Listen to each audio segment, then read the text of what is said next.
Hello বন্ধুরা, আরেকটা জাপানের খুব ভালো জিনিস, মানে এটা যদি র্যাঙ্কিং করতে হয় না, নাম্বার ওয়ানে আসবে জাপানের। আমার রুমের আমি দেখাচ্ছি।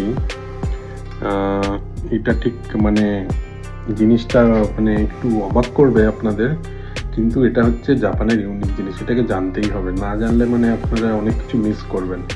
তো এই জিনিসটা না দেখালে মানে বিশ্বাস করবেন না, মানে এত কমফর্ট এইটাতে, যে একবার যদি এক্সপিরিয়েন্স করেন না, আপনি জীবনে মানে ভুলবেন না এবং বারবার আসতে চাইবেন এই জাপানে এটার জন্য অ্যাটলিস্ট।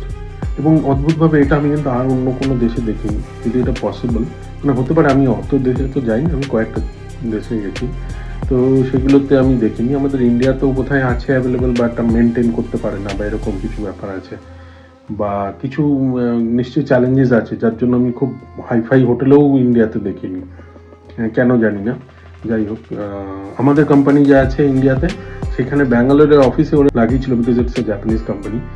বাট আমি দেখলাম যে ওগুলো সব, প্রথমবার ব্যাঙ্গালোরে গেলাম, সেকেন্ডবার ব্যাঙ্গালোরে গিয়ে দেখলাম ওগুলো সব মানে বন্ধ হয়ে পড়ে আছে, মানে ওই ফাংশনসগুলো আর নেই। এবার আমি ফাংশনসগুলো কি আপনাদের দেখাচ্ছি, দেখুন। মানে এটা জাপানের স্পেশাল, একদম number one. And the thing is, yes, this is the thing. দেখেছেন এখানে কত ইলেকট্রনিক সুইচ সব কিছু আছে, অফ অন সব কিছু করা আছে। ফাংশনগুলো ছেড়েই দিলাম, এগুলো জাপানি, বাট কোম্পানিটা কিন্তু ইন্ডিয়াতেও অ্যাভেলেবেল, কিন্তু মানে অনেক দাম হবে প্লাস মেনটেনেন্স, আর এগুলো মানে ঠিক মতো করতে পারে না এক্স্যাক্টলি এই ফাংশনের জিনিস। তারপরে দেখুন এই সুইচগুলো, তো এই যে পিকচারগুলো দেওয়া আছে, আশা করি বুঝতে পারছেন এটা কিসের জন্য। এটা হচ্ছে রিয়ার, এটা ফ্রন্ট, স্পেশালি মহিলাদের হেল্প হয়।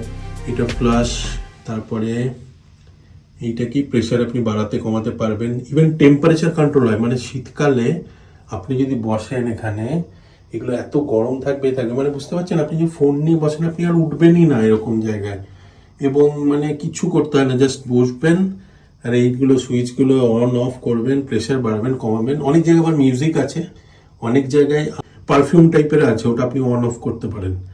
তো এটা কিন্তু মানে এই বেসিক ফাংশনগুলো সব জাপানের টয়লেটেই পাবেন, সেগুলো পার্কে হোক, এমনি ধরুন রেলওয়ের বেসিক জিনিসটা থাকবে, অলওয়েজ এই সুইচগুলো থাকবে। এবার ফাংশনস বাড়ে কমে, হয়তো ওগুলোর দাম বেশি কম ওই হিসেবে। তো এই যে জিনিসটা আছে ফাটাফাটি, এইটা হচ্ছে জাপানের এক নম্বর একদম। আর যাই করি মানে এইটা খুব মিস করি। সো বন্ধুরা, আপনারা যদি অন্য কোনো দেশে দেখে থাকেন আমাকে প্লিজ জানাবেন, অন্য কোন দেশে দেখেছেন এরকম, কারণ আমার সত্যি জানা নেই। ইন্ডিয়াতে আমি টোটো কোম্পানি দেখেছি, টোটো কোম্পানি আপনারা পাবেন, বাট টোটো কোম্পানির এই ফিচার্সগুলো হয়তো আছে, অনেক tough to maintain in India or maybe in other countries, আমি জানি না। বাট চ্যালেঞ্জেস কি আমি জানি না এক্স্যাক্টলি, বাট ভাই এটা ইউনিক, কমফোর্টটা ইউনিক। মানে মোবাইল নিয়ে যদি কেউ বসে যান এখানে, ব্যাস তাহলে তো আর বেরোবেন না। আর জাপানে একটা জিনিস আছে কিন্তু, এখানে পাবলিক টয়লেটে না, ওখানে একটা বেল থাকে। যদি ধরুন মানে কেউ একজন আছে অনেকক্ষণ ধরে অপেক্ষা করছে, সে যদি বেলটা দেয় তাহলে মানে অন্য কেউ, মানে যাতে কেউ বেরিয়ে আসে, আরেকজনের যাতে হেল্প হয়, মানে একে অপরকে কোঅপারেট করা, এই ব্যাপারগুলো তো আছেই, মানে সেগুলোই তো গুড প্র্যাকটিসেসের মধ্যে পড়ছে। তো আপাতত এইটুকুই। এটাও একটা খুব ভালো মানে গুড প্র্যাকটিস জাপানের, আর এইটা কমফর্টটা আলটিমেট। সো আমাকে ফলো করুন, সাবস্ক্রাইব করুন, শেয়ার করুন, লাইক করুন, to get more such live updates from Japan. By.